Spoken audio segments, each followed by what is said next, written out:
Hello there and welcome. Find a comfortable spot, close your eyes, and let the world outside just drift away. Tonight, we're going to journey back in time to the world of William Shakespeare, but not the world of dusty books and classrooms. We're going to wander through the whispered stories and hidden corners of his most famous characters. Let your breathing slow down, in and out. Just focus on the sound of my voice as we begin. Let's start in fair Verona, where we lay our scene. We all know the story of Romeo and Juliet, the star-crossed lovers. But have you ever thought about Mercutio? He wasn't a Montague or a Capulet, but a kinsman to the prince. He was a free spirit, a poet with a fiery wit, loyal to his friend Romeo above all else. His famous speech about Queen Mab, the fairy's midwife who delivers dreams to sleeping minds, is a whirlwind of fantasy. Imagine Queen Mab, no bigger than a gemstone on a ring, riding in her chariot made from an empty hazelnut shell, with a team of tiny atoms pulling her through the night. She brings dreams of love to lovers, dreams of battles to soldiers, and dreams of fees to lawyers. Mercutio saw the magic in the world, the ether between reality and dreams, even if he masked it with jokes and bravado. He was the brilliant spark that burned too brightly, too quickly. Just imagine that spark, warm and bright, and let it lull you into a state of peace. Now let's travel north to the misty shores of Scotland to a castle shrouded in fog and ambition. Here we meet Lady Macbeth. Often seen as a villain, she is so much more complex. Before she urges her husband towards his dark deeds, she calls upon spirits to unsex her, to fill her with direst cruelty. She believes she had to shed her femininity, her perceived softness, to achieve her goals. It's a moment of profound desperation. Imagine the weight of that crown, cold and heavy, not just on Macbeth's head, but on her soul.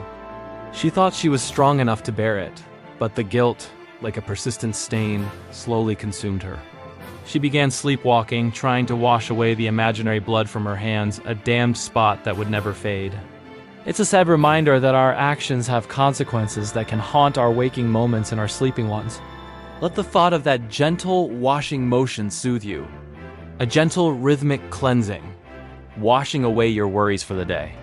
Let's leave the cold castles and find ourselves on an enchanted island, lost somewhere in the Mediterranean. Here lives Prospero, the rightful Duke of Milan, from The Tempest. Betrayed by his own brother, he was cast out to sea in a rickety boat with his young daughter Miranda. But Prospero wasn't just a nobleman. He was a scholar, a magician. On this island, he found a new kingdom. He freed the gentle spirit Ariel, who had been trapped in a tree by the cruel witch Sycorax. In return, Ariel served him, creating storms and illusions with a flick of his ethereal wrist. Prospero also commanded the earthy, grumpy Caliban, the son of the witch. It's a story about forgiveness. After years of plotting his revenge, Prospero, with his enemies finally in his grasp, chooses mercy. He realizes that the rarer action is in virtue than in vengeance. He gives up his magic, breaks his staff, and drowns his book of spells. Imagine the calm after the storm, the gentle lapping of waves on the shore as Prospero finds peace not in power, but in letting go. Feel yourself letting go of any tension you might be holding, releasing it into the gentle waves. Now let's tell a full story, a bedtime story. Let's journey to the ancient kingdom of Britain and hear the tale of King Lear. Lear was an old, proud king with 3 daughters, Goneril, Regan, and his youngest Cordelia. One day, wanting to retire, he decided to divide his kingdom among them.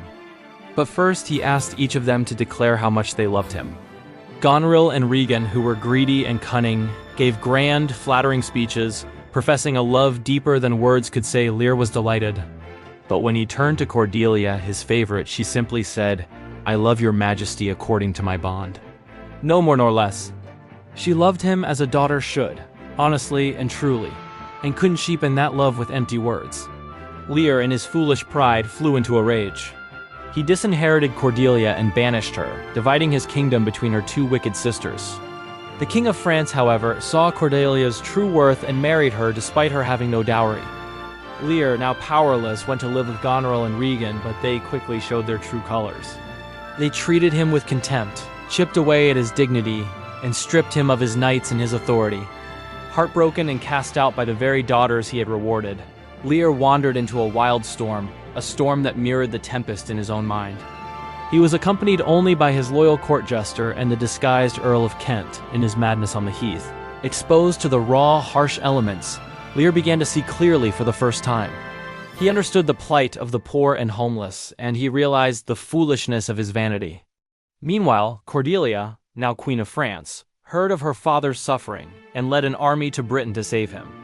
She found him wandering and lost in his mind. With her gentle care, Lear slowly began to recover. There was a tender reunion where he finally recognized his loving daughter and begged her forgiveness for his terrible mistake. But this is a tragedy. Their reunion was short-lived. Their forces were defeated in battle and they were taken prisoner. Through the wicked plotting of her sisters, the pure-hearted Cordelia was killed. Lear, carrying her lifeless body, finally succumbs to his overwhelming grief, his heart breaking. It is a story of immense sorrow, but also of profound love and the terrible price of pride. It teaches us that true love doesn't need grand declarations. It shows itself in quiet loyalty and honest care. As our journey ends, let these stories fade into the background. Let the characters and their triumphs and sorrows become distant echoes. Focus now only on your own comfort, your own peace. The stage is dark, the audience has gone home, and all that is left is a quiet, peaceful silence, a silence for you to rest in. Thank you for listening. Sleep well, and dream sweetly. Good night.